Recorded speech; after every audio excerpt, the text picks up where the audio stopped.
Guten Abend, Herr Pankert. Guten Abend is actually a keyword, or Abend. I'm a bit sad. Why are you sad? Because I have realized how dark it is around me. Yeah. And for the first time in probably half a year, I had the feeling that I need some extra light.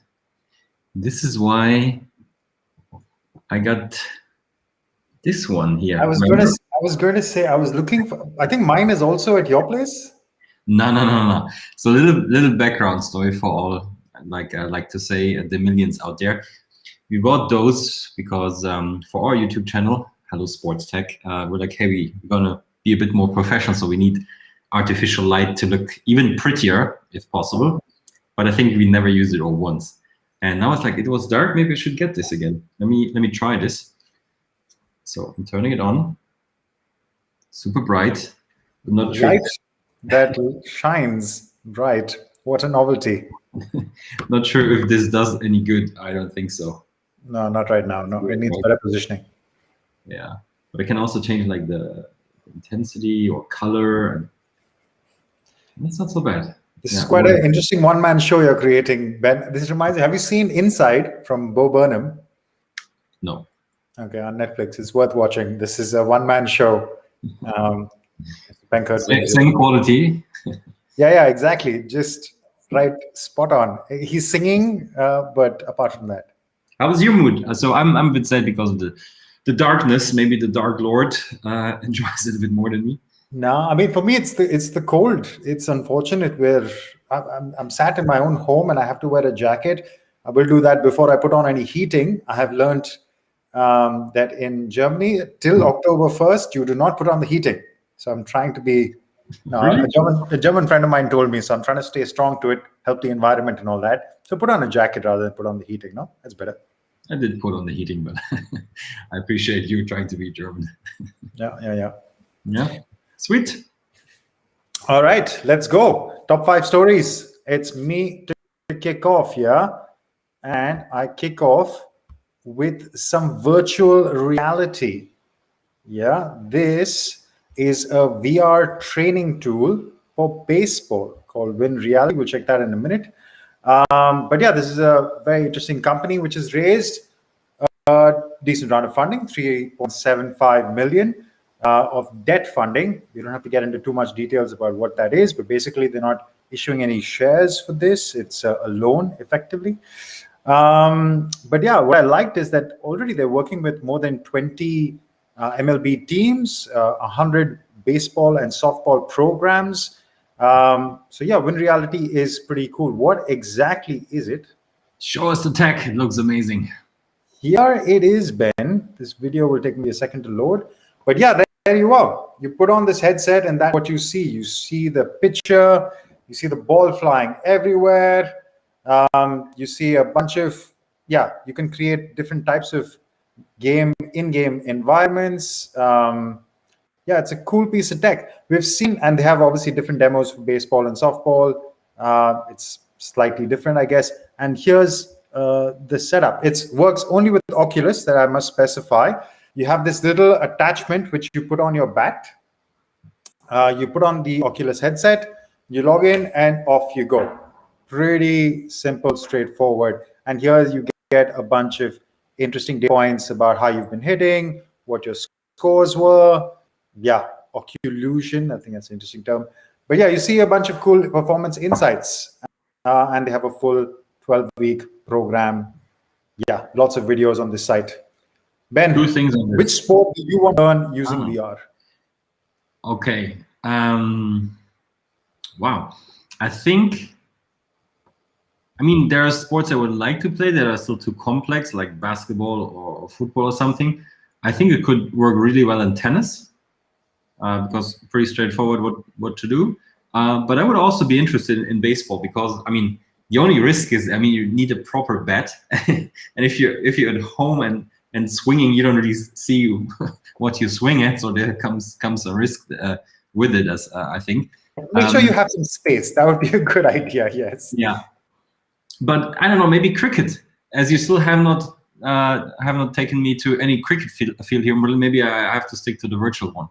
Yeah, maybe. Unfortunately, the summer has come and gone, and we have not done this. But no, I mean, just to bring it back to cool startups. I mean, these guys are doing some interesting stuff. We know there's obviously Rezel, who does something in football. There's another one in Barcelona, I think Soccer Stream, I think it's called. There's Striver in NFL. So basically, I mean, yeah, again, the quarterback. This is a really good thing. You put on the VR headset, you see the play around you, and then you can pick your sport. So there are some cool startups. Yeah. And WinVR is the latest in that line. Just two things on this. Man, we definitely have to finally get an Oculus. Just buy one because I think I really want to try some of that stuff.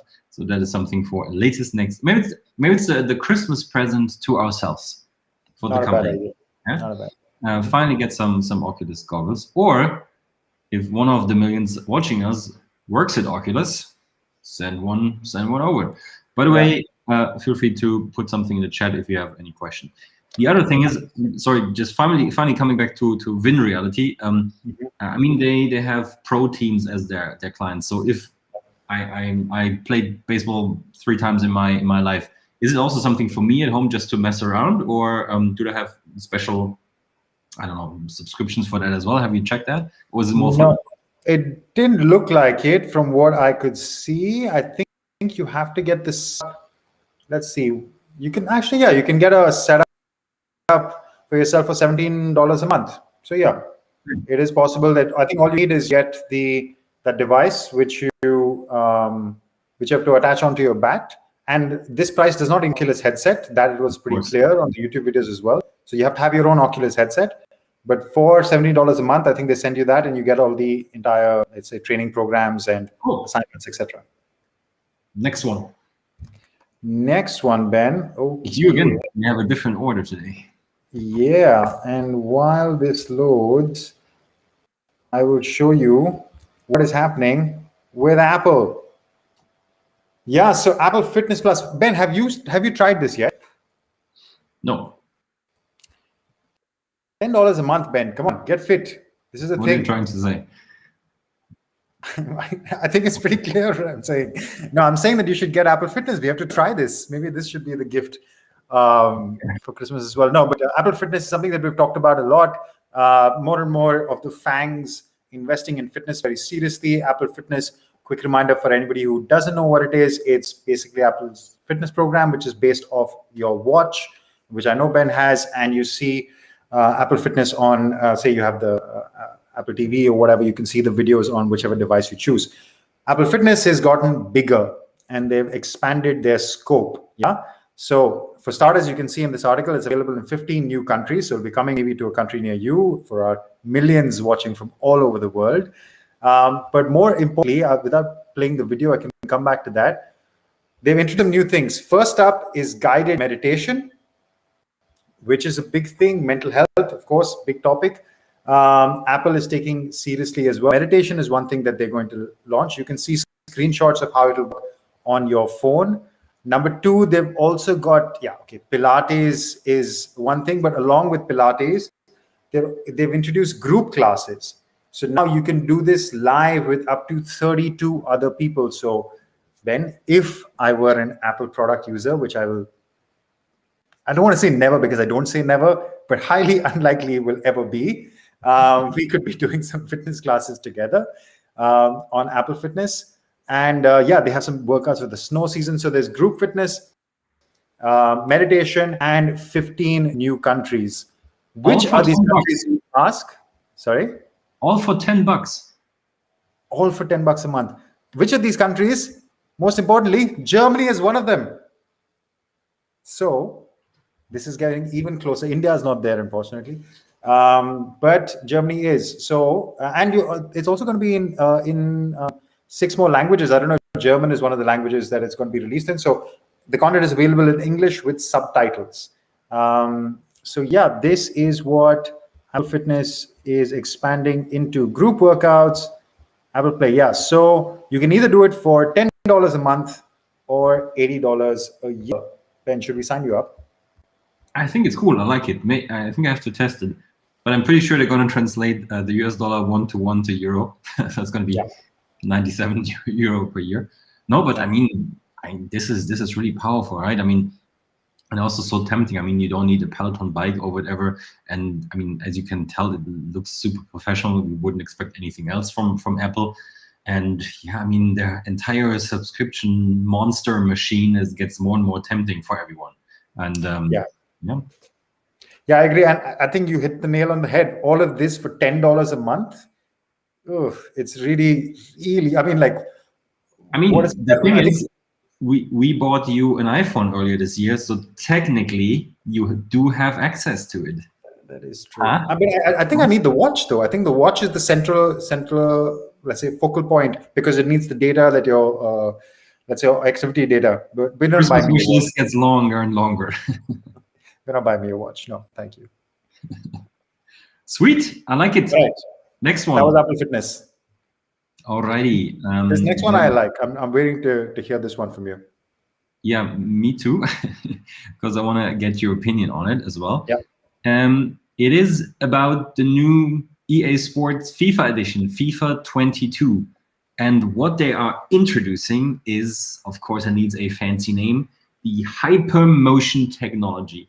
And let me tell you one thing, this website is full of visuals and interesting stuff, and I'm just gonna read the keywords. Revolutionizing football gameplay, right? Yeah, advanced matchup capture. And all of this is what you see here, how they actually captured the motion for the new FIFA game. Yeah, I don't know why this stopped playing, whatever. They use machine learning. They have full team authentic motion, tactical AI, and so on and so on, machine learning flow.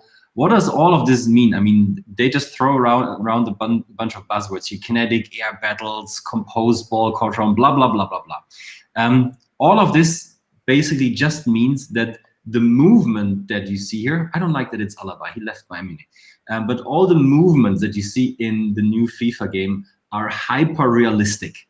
And that is where this name hypermotion comes from.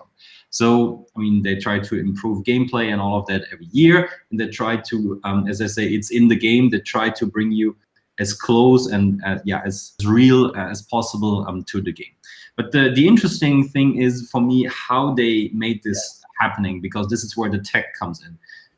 First of all, they used a startup called Vimdu, which you might know because they are partnering with FC Barcelona, for example. It's those wearables attached to your body that measure where you actually are on the field. So there you get one sort of data, but the actual interesting data comes from a company called XSense. I'm going to go to their website, and their solution that is called MVN Animate.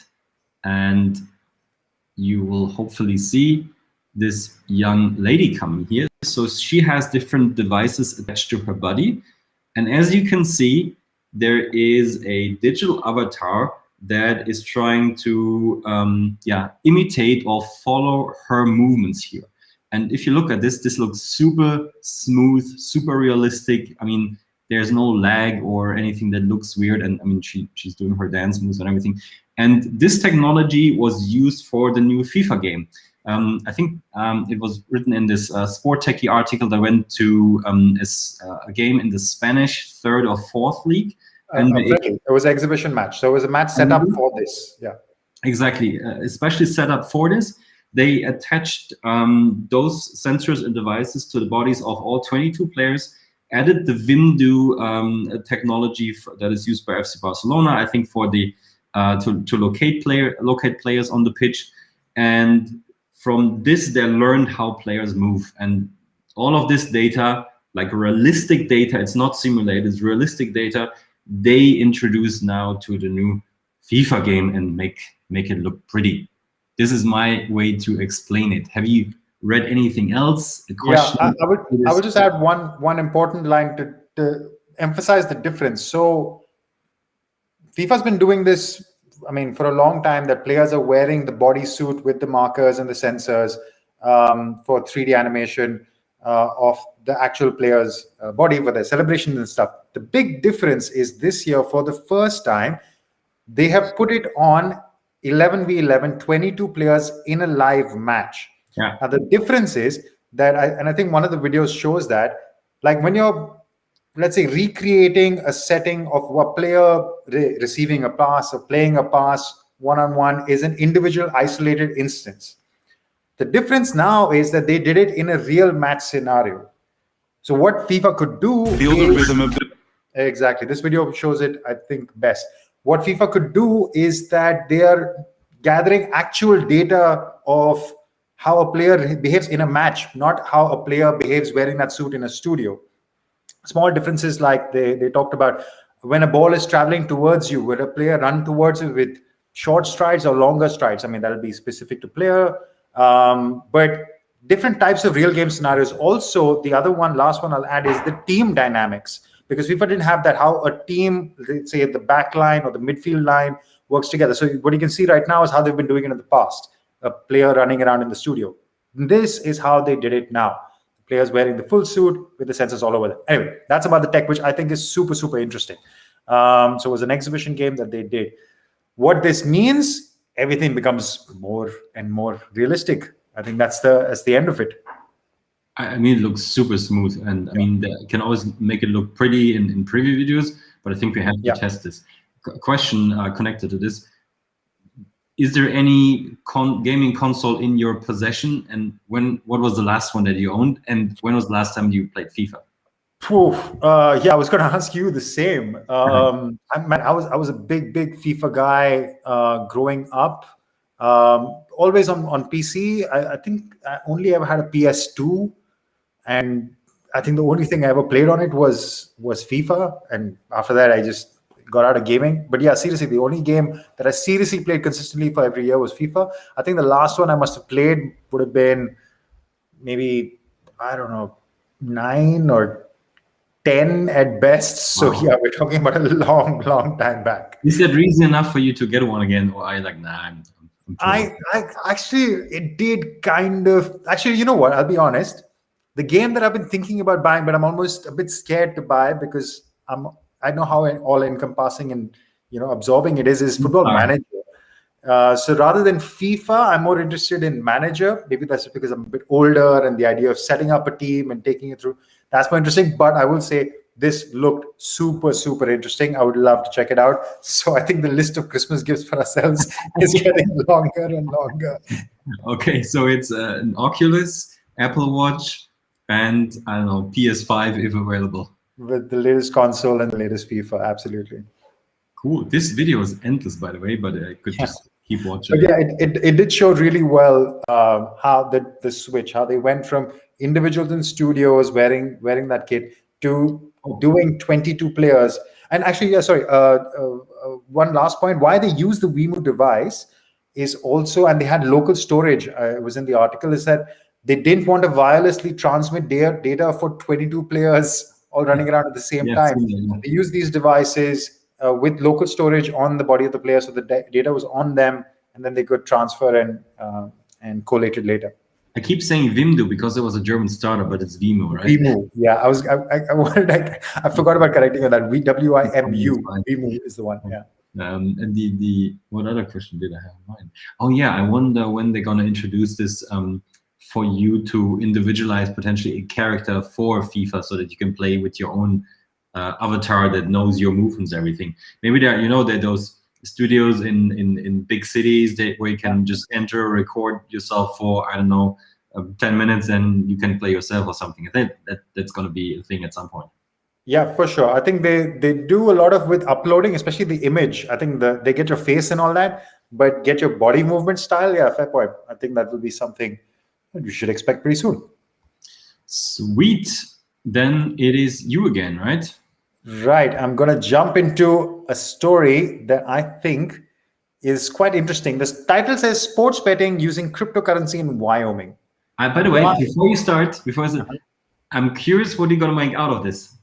Because when I was checking the list, I was like, yeah, let's see what he's going to do with it. Or what I'm going to do with it, I'm going to talk about the two biggest applications that have emerged in sports of, say, blockchain technology. We've been talking about blockchain in sports for a long time. NFTs has been the breakthrough where it's taken. I mean, blockchain is just underlying technology. What it's used for is important. NFTs has been that big application driver for the last, let's say, 6, 8, 9 months now for this year. And it's clear that the impact on sports betting could be more significant for the industry than it has been for NFTs, because just by sheer volumes. Anyway, so coming to the story, yeah, we've been talking about this for a while, that sports betting is being legalized in the US. Man, everybody knows this. It's already happened now. I think it's in nearly 30 states. Yeah, and it's going nuts. We keep talking about partnerships and acquisitions, etc. But Wyoming was the your first Peloton advertisement. Sorry? I love that you get your Peloton ads there. Yeah, maybe it's listening to. What did I say? Something about Peloton? I don't know. Betway, look at this. Look at this. Talking about betting. Yes, I think this is. I think I should just not use an ad blocker ever, just for this part of the show. Anyway, it's all in German, but yeah, sorry I interrupted you. But yeah, anyway, Wyoming is one of the latest states to legalize sports betting, which they launched in this month in September. But most importantly, there was one line. Wyoming sports betting law allowed players to deposit funds with crypto and digital currencies, Bitcoin being obviously the popular option, and they may accept digital, crypto, and virtual currencies as long as they can have some sort of conversion to cash. So Wyoming's been the first to allow digital currencies and cryptocurrencies to be used for betting. Why is this significant? Well, it boils down to one simple thing, and this article does a pretty decent job of why blockchain technology will revolutionize sports betting. 30% queries around the same. Yeah, I think this is the line. Basically, along with blockchain technology, of course, its impact on financial transactions is huge. There is a lot of impact that sports betting books can realize, especially by saving costs if they don't have to deal with a bunch of credit card fees, a bunch of underlying tech.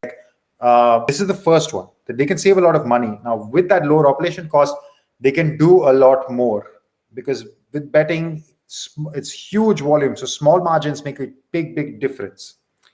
So that is on one side. With sports books reducing their costs, they can pass on a lot of that benefit to the, let's say, the sports bettors. By pass on the benefit, I just mean they're going to spend more money to acquire customers. That's all they're going to do. Sports betting is a rabbit hole that I personally don't want to go into. But that's what they're going to get potentially more aggressive with. Number one, it'll help reduce their cost. Number two, the way their software structure their books, at least especially between the way the betting exchanges operate in relation to each other, using blockchain, it can become more efficient and also easier for players to load and unload money, which is the biggest barrier for sports betting today, about how financial transactions move in and out of the sports book. I mean, there are a lot of small applications, but we've already seen a couple of big guys. DraftKings has already made a move towards crypto with their NFT platform, Autograph. It's not hard to imagine DraftKings and some of the other big sportsbook adopting blockchain technology to support their sportsbook. And if that happens, you can imagine that the feature set and functionality of sports betting is only going to get richer and deeper. So in a very short span of time, sports betting could have a big explosion in how it attracts new users. And Wyoming's legal framework has opened the door for the entire market. That's where I'm not convinced. I have to say, I'm not convinced. By what? What part of? What are you not convinced by? Yeah, what changes for me as a customer? Yes, I can use cryptocurrency now, which will lead to lots of money laundering and all of this. Yeah. But that's a different story. And yeah, maybe they will save some fees, but I'm not sure if they will. If I will benefit if I would bet. Okay, well, you started with the first one. You can now bet in cryptocurrency. So imagine what that opens up, and especially if I can avoid a lot of the loading and unloading costs of liquidating bets, make that quicker, basically make my financial transaction more efficient in a space where financial transactions are the, let's say, gatekeeper of how to make more bets, more volume, the interaction with banks. I can make everything faster, streamlined. A sportsbook can imagine. A sportsbook doesn't have to go outside anywhere. It can operate within its own currency, It can operate within its own technology. It can operate within its entire framework. I can bet and operate within that. If it can do that, it's a little betting universe of its own. Think about what the possibility. I can't imagine what the possibilities are even at this point. I'm just saying that adoption of crypto for betting, it could be a big one. But for me as a customer, I mean, yeah, I can use crypto now, and maybe some processes are faster. But is there anything else for me as a customer? Is there anything else? Well, let's say this. If I want to place a bet today, and I don't have my wallet loaded sufficiently, and I'm watching a game, and I feel like I want to make a bet right now, like right now, and I don't have money in my wallet already set up. How much time does it take a sports bettor right now to load their wallet, facilitate a transaction, and then go and apply that bet? If I can reduce this entire cycle down to microseconds, that potentially changes the way I'm interacting with my betting. That's on one side. Talk about then liquidating your bets. Talk about different types of bets that can emerge based on cryptocurrencies. Again, I'm not a sports betting expert. I don't use the interface much, but even I can see that the applications are tremendous. Let's see. I mean, I like blockchain technology and many things that come with it, but yeah, and I'm also not too much into betting, to be honest. I place maybe 4 bets a year or so, so I'm probably not the guy to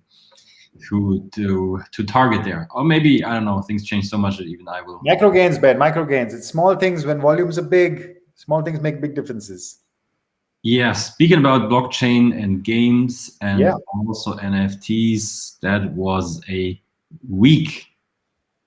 First, let's start with the news. On, I think it was Tuesday or so. Yeah, Tuesday. Sorare, your trusted NFT platform for soccer player cards with a connected game, announced the biggest ever Series B investment round in Europe. You can see it here, $680 million at a valuation of 4.3 billion. With SoftBank leading the round. And then, as you know, there's another big one in the industry. Only one day later, I don't know what the backstory behind this is.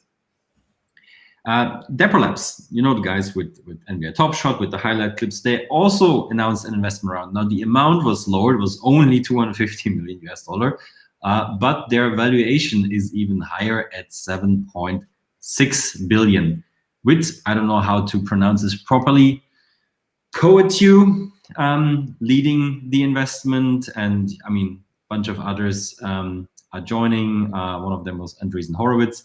So a large investment week for NFT platforms, around $1 billion combined, over 10 billion valuation. So this was massive.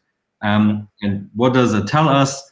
The industry or the investors, they believe in this topic. Just one number that always sticks in my head. OpenSea, the NFT trading platform, had a month, August, with over $3 billion in revenue. With, I mean, a small portion of the world only investing or trading or collecting NFTs. And I think probably these were the eye-opening numbers, if that was still needed, for many of the investors. But the big question, as always, is what does it mean for us? What do they want to do with this money?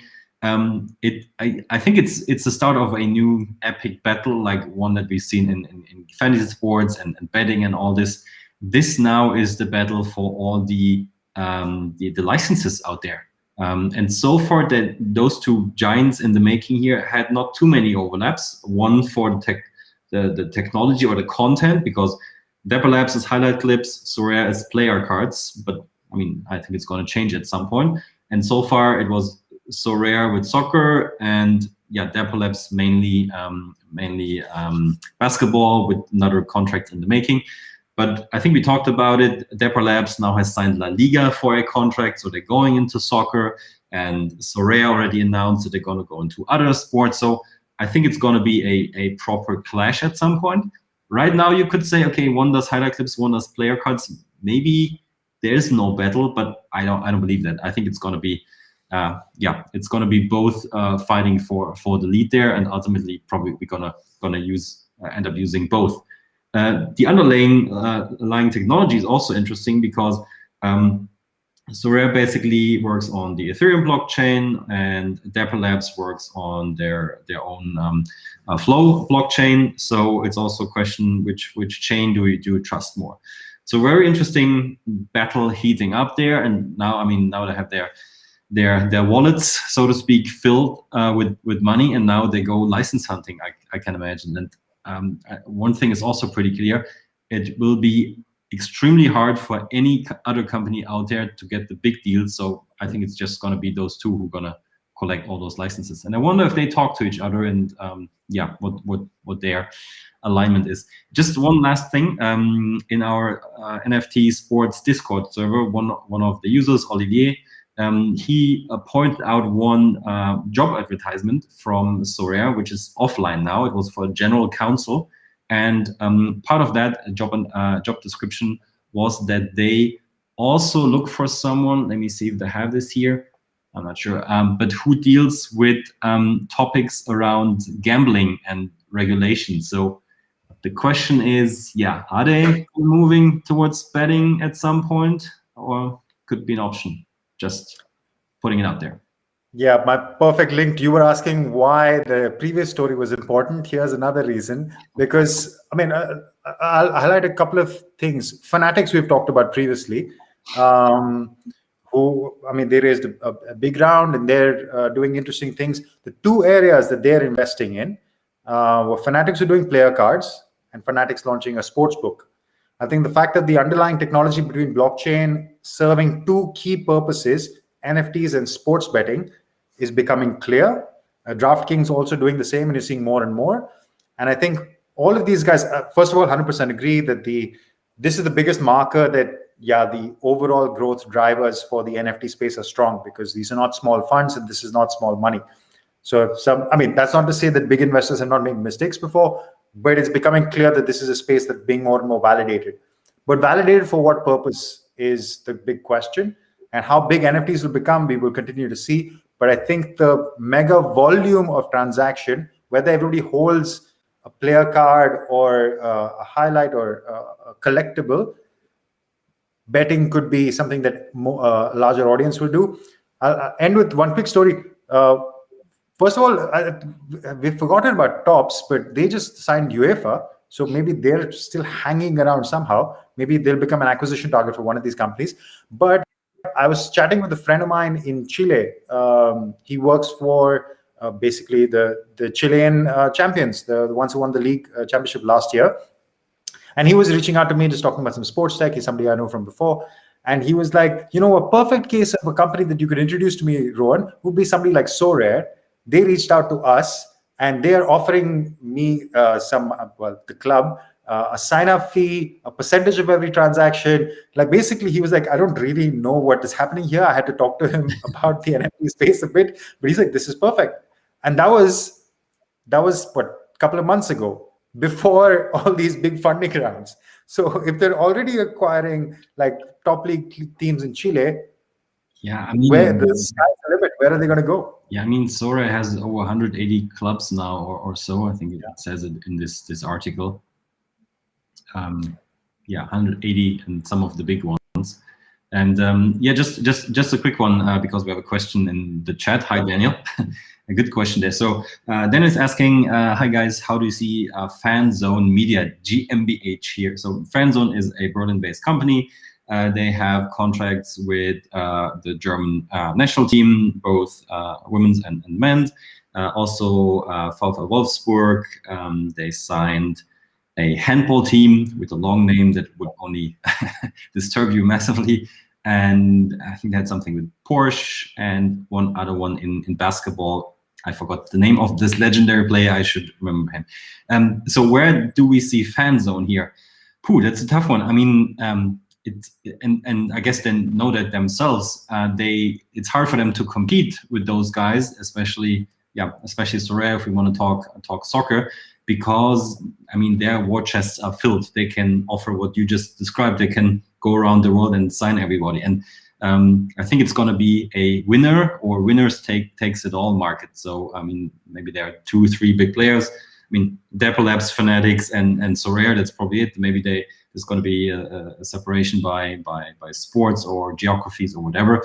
But FanZone, I mean, of course, I do support them. They're in Berlin. I like that they're early in this technology, but it's tough. I mean, right now they're very German, yeah. So all the contracts they've signed have some connection to Germany, and maybe they can create some geographical, how do you call that, kingdom or something like that. Yeah. Modes, so maybe they're going to be an acquisition target at some point, but to compete with those, I mean, it's almost too late already. And one big challenge for FanZone at the moment is the blockchain that they're built on. I think it's the Luxo one. I think it's not there yet from the technology. It looks very promising. I mean, the company behind and the people behind, big experience, but it seems like it's not there yet. So it comes with a bunch of challenges. They recently bumped up their fee on their market, which was not so perceived so well by the users. I think so. Tough. Let's see. Maybe they surprise us with some interesting move. I don't know. Yeah, I think with any companies like FanZone, Real Fever, all of this boils down to the IP that you hold. I think it's simple as that. If you have good contracts and good IP, that by IP I mean who are you representing? Who do you have the rights to issue cards for? If you have good companies and those contracts are nice and tight, that the big guys can't throw money at it and break those contracts and acquire those companies, those say assets anyway, then you have something of value. Because the underlying tech, I think, is easily replaceable.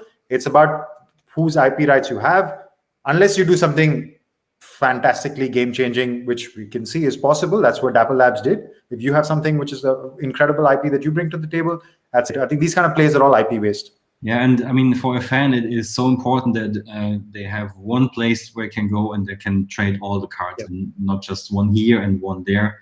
And one example, I think you were pointing towards that. So FanZone has a contract with DFB, the German national team, or the football association, but it's not an exclusive one. So they also signed with Sorare, and then it's tricky. But yeah, we'll see. There you go. Yeah, Ben, we had lots to talk about today. There was a long episode. When did it go? Did it go down? Well, I mean, I think the couple of interesting stories, especially when we're talking about crypto, the two big applications. This is what it's going to boil down to. NFTs is the first one that's breaking ground, and sports betting is the big one that's going to, I think, have a wider appeal. Plus, it was a good week for stories. There were quite a few stories we could have talked about. Yeah. All right. Anything else we need to mention today? That is it, Ben. The only thing that we have to mention is, speaking about NFTs, go to niftysports.co. Go check it out. Go check out all the numbers are getting better and better. We have this little nice community of NFT enthusiasts. I believe it's only growing. And this week I was the fabulous, let's say, round table about NFTs and sports. Oh yeah, we have to talk about that. How did I go?